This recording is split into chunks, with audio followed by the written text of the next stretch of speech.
Good? Yes. Go. Okay. Well, I first met her a couple of years ago through a certain woman named Danny and her brother Liam. Me and Liam were going on a night out, and as always, she tried to scrape along and tag along, and we just had to put up with it. I think that night I remember being particularly irritated because she wants to bring a mate along, and you know, Danny always gets her own fucking way. So in the end, we just had to put up with it. And on this occasion alone, I'm really glad you did, because from the first hello I could tell she was going to be pretty special.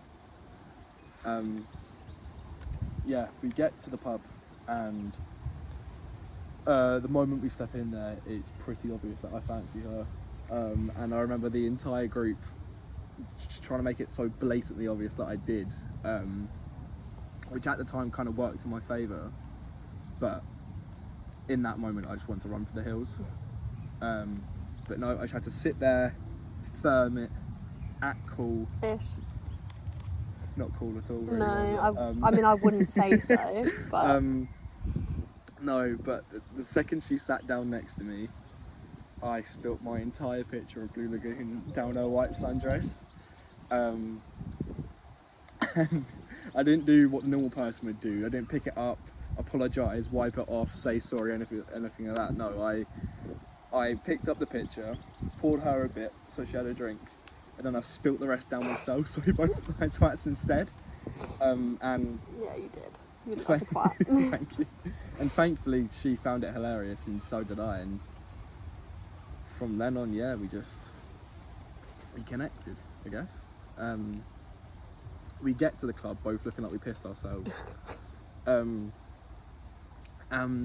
throughout the night, do you know when you're with a group but it's just you and one other person, you kind of just like together, separate away from the group, but you never speak it, you don't mention it, it's kind of just an unspoken bond between two people, just away from everyone else. Yeah.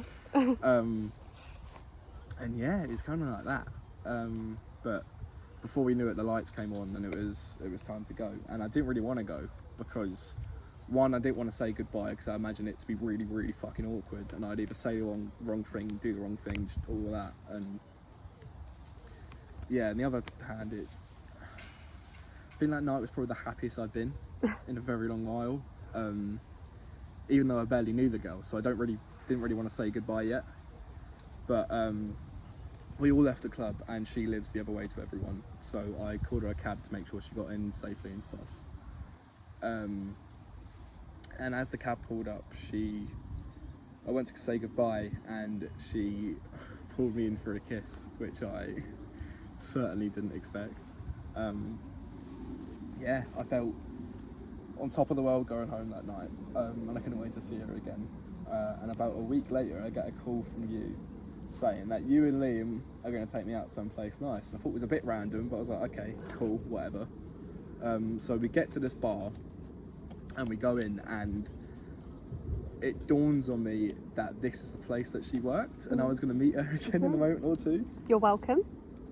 And in that moment, I couldn't decide whether I wanted to run toward her or run to the hills. But I'll probably never be more thankful to lose an argument to someone, because if I did, I would never have met her. There was this place we'd go, just me and her, Yeah. just me and her, that no one knew about. You didn't even know about this. What? If I can fucking get it open. Oh. No, not happening. Cool, whatever. I'll sit and wallow in silence. You... Yeah, so there was this place that we'd go, just me and her. It was the top of one of those proper, like, windy car parks that no one went to. And we used to drive up there and sit on the wall outside and just look at the town we were from for hours on end. And we'd speak about everything and anything. And do you know when you're watching a movie and you're so engrossed in it that for a few hours fuck all else matters? Yeah. That's how it was every time with her.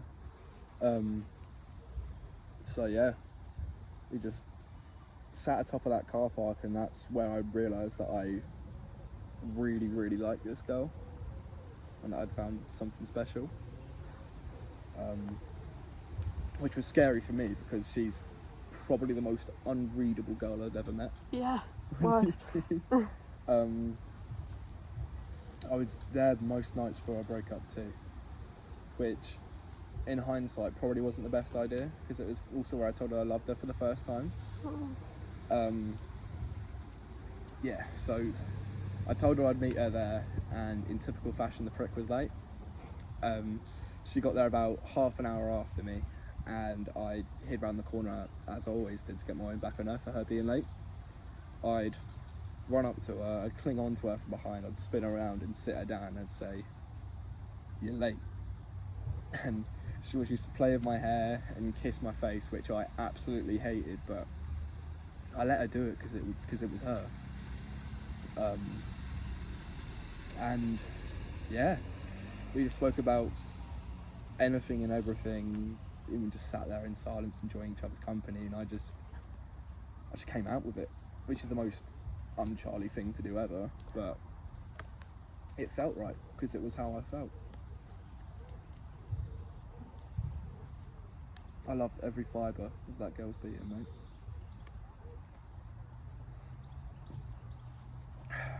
So after that,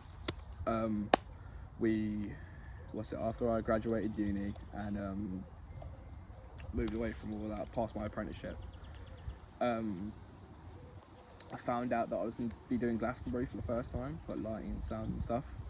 And the only thing I could think of was how I wanted to do it with her. She was one of those people who really lived in the moment, and I'm one of those people who never live in the moment. I always think about what's going to happen next. Is it all going to be okay? Overthinking all this shit. So that's one thing I really loved about her. She was really fun, spontaneous, had the most amazing sense of humour, and she was one of those people you can really, really be yourself around. But I mean, like, truly, just there's no mask, no facade, no nothing. You can just truly, truly be yourself around someone. And yeah, it was a good week, good food, good music, good people, and I think that's when she started to realise that, as I already had, that she'd found something really special, which I think started to freak her out a bit, because in her head she was like, whoa, that was way too much for me. In my head I'm like, whoa, this is great, this is all I want nothing more. And yeah, she needed some space, so I gave her a bit, and from then on it just kind of formed to like a sort of a domino effect. After that, I pulled back a little, she pulled back a lot, and she started to sense some rocky foundations between our feet. So I reevaluated what was going on just for a second. It wasn't anything serious, but she was convinced that it was fucked, and that we were done and we couldn't come back from it. No explanation, no reasoning, just one day she weren't there, which it really hurt coming to the realisation that it was my fault. I know that my insecurities get the better of me, and that I wasn't there for her when I should have been. And it still makes me feel sick. It makes me feel physically sick to this day that I was the reason we split. And I think what didn't help is that I just kind of expected her to come back, and she never did. And I know she had a few things going on, but I never really realised to the extent of what it was. And I guess I just got caught up in my own feelings. Do you want me to? Yeah, go for it.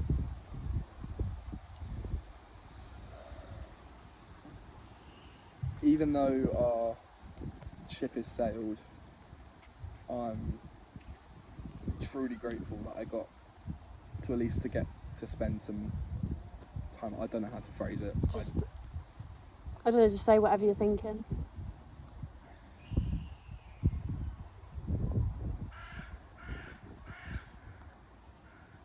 I guess that even though our ship has sailed, I just need to know that she's there. Yeah. Yeah. I just really need to know she's somewhere.